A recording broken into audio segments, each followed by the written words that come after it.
अब क्या फिल्म कैसी हो, स्क्रिप्ट कैसी हो, स्क्रिप्ट में राष्ट्रवाद ही हो, स्क्रिप्ट में सिर्फ एक तरीके के ढर्रे पर फिल्में बने, ये सब आप लोग तय करेंगे, डिक्टेट करेंगे। और अगर इसके विपरीत जाकर कोई फिल्में बनाएगा तो आप उनके खिलाफ मुहिम की शुरुआत करेंगे। सामने आप आते नहीं हैं, लेकिन आरोप लगता है कि बीजेपी का हाथ रहता है इस तरह के बॉयकॉट, जितने भी ट्रेंड्स चलते हैं उनके पीछे। ये सीधा आरोप रहता है कि बीजेपी इसे कराती है, सरकारें इसे कराती हैं बॉलीवुड के खिलाफ। इस पर आपका जवाब? यह आपका तरीका होता है बॉलीवुड को अपनी तरफ आर्म ट्विस्टिंग के जरिए करने का? देखिए, जो हारे हुए लोग होते हैं, जो कुंठित मानसिकता के लोग होते हैं, जिनके पास कंटेंट नहीं होता, जिनके पास कोई ऊर्जा नहीं होती, जिनके पास कोई अपनी फिल्मों के लिए कुछ कर पाने का मौका नहीं होता, ऐसे राजनीतिक दल जिनको जनता में स्वीकार्यता नहीं होती, वो ऐसे निशाना बनाते। कभी हमको बनाते, कभी आपको निशाना बनाते। देखिए, अभी बोल रहे हैं कि मीडिया दिखा नहीं सकता, आपने जवाब दिया उनको। ये दरअसल इसी तरह की बातें करते हैं। इस देश में और उत्तर प्रदेश में एक दौर वो था कि 2017 के पहले फिल्मी सितारों पर पैसे लुटाए जाते थे, उनको चार्टर भेज के सैफई बुलाया जाता था। उसके बावजूद उत्तर प्रदेश में फिल्में नहीं बनती थी। उसके बावजूद कोई उत्तर प्रदेश आना नहीं चाहता था। क्यों? क्योंकि यहाँ पे लॉ एंड ऑर्डर खराब था। लोगों को पता था भ्रष्टाचार है, यहाँ आओगे तो फिल्म का पैसा भी लुट जाएगा और फिल्म भी नहीं बन पाएगी। आज 400% ज्यादा फिल्में यहाँ पर बन रही हैं। आज जो इंडस्ट्री के लोग, जिन पर 2017 के पहले उत्तर प्रदेश सरकार पैसा लुटाती थी, आज वो फिल्म इंडस्ट्री के लोग उत्तर प्रदेश में पैसा लुटा रहे हैं। वो आके यहाँ शूटिंग कर रहे हैं, यहाँ पर तमाम तरह की चीजें कर रहे हैं। और कौन इस बात को भूल सकता है फिल्म इंडस्ट्री में कि यहाँ से बहुत से लोग जाते थे, जब दाऊद यहाँ का जो भगोड़ा है जाकर उसके इशारे पर नृत्य करते थे, वहां आवाज नहीं आएगी। आप लोग जूम पे कनेक्टेड है, प्लीज अपनी स्काइप से जुड़े हुए हैं, प्लीज अपनी बारी का इंतजार करें। मैं आपको मौका दूंगी फिर से। चलो मनीष जी, 2 लाइन में बात पूरी कीजिए, मुझे राठी साहब के पास भी जाना है। हाँ। अंजना जी, जिनको ये लग रहा है कि फिल्म इंडस्ट्री के लोगों की छवि खराब हो रही है, उनको सोचना चाहिए कि दुबई में जाकर दाऊद के इशारे पर नाचने वाले लोगों ने फिल्म इंडस्ट्री की ऐसी हालत की है। जो असलहे खरीदते थे AK-47, 56, उन्होंने ऐसी स्थिति की है। ये जो डर्टी पिक्चर आई थी, डर्टी फिल्म, वो कोई हमने थोड़े बनाई, भारतीय जनता पार्टी ने या किसी हिंदूवादी संगठन ने। डर्टी पिक्चर ने क्या क्या कहानी नहीं दिखाई। तो जो कुछ होता है वो लोगों के सामने आता है। आज अगर फिल्मों को लेकर लोग नाराजगी व्यक्त कर रहे हैं, एक पहेली मेरे लिए सुलझाइए आप। आपसे एक सीधा सवाल करती हूँ, शलम मणि जी को मेरे साथ दिखाए। शलम मणि जी, आपको पठान फिल्म से क्या दिक्कत है? उसमें अनेकों रंग के अलग अलग कपड़े दीपिका पादुकोण ने पहने हैं। एक शॉट जिसमें वो सैफरन कलर का एक बिकिनी पहनी हुई है, उसको लेकर कि ये धर्म का अपमान है। बेशरम रंग गाना है, वो उसी रंग पर पूरा, मतलब ये तो हाइपर इमेजिनेशन करके एक इशू बनाया गया है ना। लोगों का कहना है कि आपका निशाना शाहरुख खान पर था। सीधा स्पष्ट प्लेन सिंपल सवाल आपसे पूछ रहे हैं। अंजना जी, लोगों को तकलीफ है, लोगों को तकलीफ है, ये हमारी चिंता है।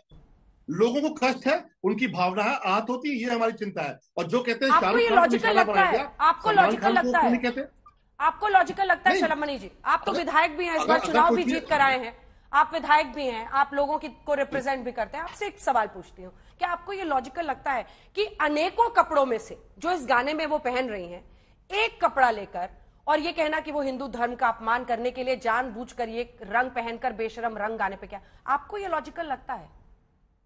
अगर किसी फिल्म के दृश्य से अंजना ओम कश्यप को तकलीफ होती है तो मुझे समझना चाहिए कि अंजना ओम कश्यप जी को क्यों तकलीफ हो रही है।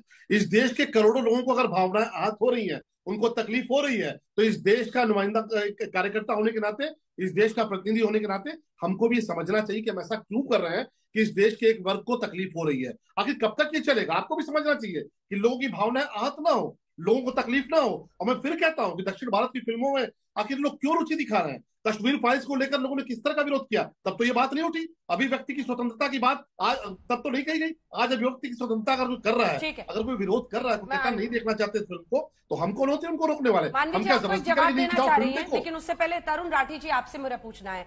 आप एक सेकंड, शहजाद भाई आ रही हूं उसके बाद।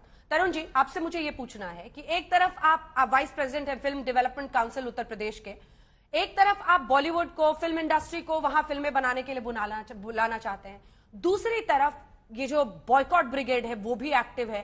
फिर फिल्म इंडस्ट्री वाले लोग बड़े इस वक्त पर अंदर ही अंदर कितना बोलने की हिम्मत दिखाते नहीं दिखाते हैं, लेकिन अंदर ही अंदर सरकारों से उनकी बड़ी नाराजगी है।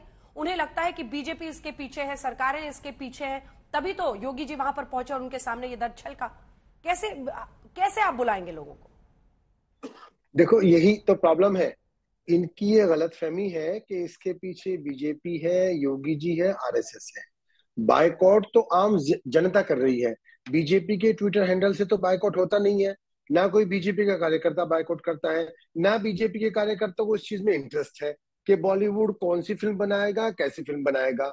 और हमें ये भी बात समझनी चाहिए कि ये बॉलीवुड की अपनी फिल्मों की मार्केटिंग की स्ट्रेटेजी भी होती है, कि जो आप अभी ऑरेंज बिकनी की थोड़ी देर से बातें चल रही थी ना, कि किस तरह से सेंसेशन पैदा कर दी जाए और उससे अपनी मार्केटिंग कर ली जाए, उससे अपनी ओपनिंग लगा ली जाए। तो इसमें कुछ भी लेना देना बीजेपी का नहीं है, ना ही इससे कोई लेना देना मणि जी योगी से जी ज्यादा का है, ना मोदी जी कन्विंसिंगली का है। आप ही कह रहे हैं राठी साहब कि बीजेपी का कोई लेना देना नहीं है, इसके पीछे क्या राज मैं है? सही बता रहा हूँ आपको, बीजेपी को क्या लेना है? बीजेपी को अपनी पार्टी चलानी है, बीजेपी को वोट जोड़नी है, बूथ जीतने हैं, राज करना है। बीजेपी का क्या लेना देना कौन क्या पहन रहा है, क्या नहीं पहन रहा है? ये आम जनमानस की भावना है, उसका बॉयकॉट है। तो अच्छा, ये इससे आपने बीजेपी को नरोत्तम मिश्रा जोड़ने जी के गलत बारे है में सुना है क्या? जी नरोत्तम मिश्रा जी के बारे में? हाँ जी, बताइए क्या बोला उन्होंने। कौन है वो? नरोत्तम मिश्रा जी मध्य प्रदेश के मिनिस्टर हैं। हाँ। उन्होंने अगर कुछ इस पर कमेंट किया है तो उनका व्यक्तिगत कमेंट होगा, बीजेपी के से इसका कोई लेना देना नहीं है। तो नेता बीजेपी के ही ना, मंत्री भी बीजेपी के ही हैं। क्या तो आपकी ये दलील तो वहीं पर धराशायी हो जाती है। एक मंत्री है, वो भी गृह मंत्री है, और गृह मंत्री कहते हैं कि इस तरह का, उन्होंने सीधा गाने पर कहा है। तो फिर मुझे लगता है कि बीजेपी का कोई लेना देना नहीं है, ये भी एक नहीं। मैं तो तब मानूं नरोत्तम मिश्रा जी की बात को। हाँ। नहीं, मैं तब मानूं जब वो इसको बैन कर दे मध्य प्रदेश में एज एन गृह मंत्री। ठीक है। शैलेन आप अपनी समझे मेरी बात को? मानवी जी आपके पास आ रही। हाँ शैलेन जी, ठीक है, आप मेरी बात से सहमत हैं? मैंने आपकी बात से सहमत होना नहीं होना जरूरी नहीं है, जनता को तय करने दीजिए।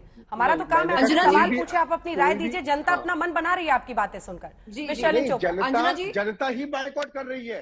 लोग हाँ बिल्कुल शैलेन जी बनाएंगे तो कोई बायकॉट नहीं करेगा। और जो भी फिल्म अच्छी होती ना अंजना जी, वो फिल्म चलती ही है, वो किसी के बॉयकॉट से रुकती भी नहीं है। इस बात से मैं इत्तेफाक रखती हूँ, इस बात से मैं बिल्कुल इत्तेफाक रखती हूँ। अगर पिक्चर अच्छी होती है और उसमें दम है तो फिर कोई उसे नहीं रोक सकता है।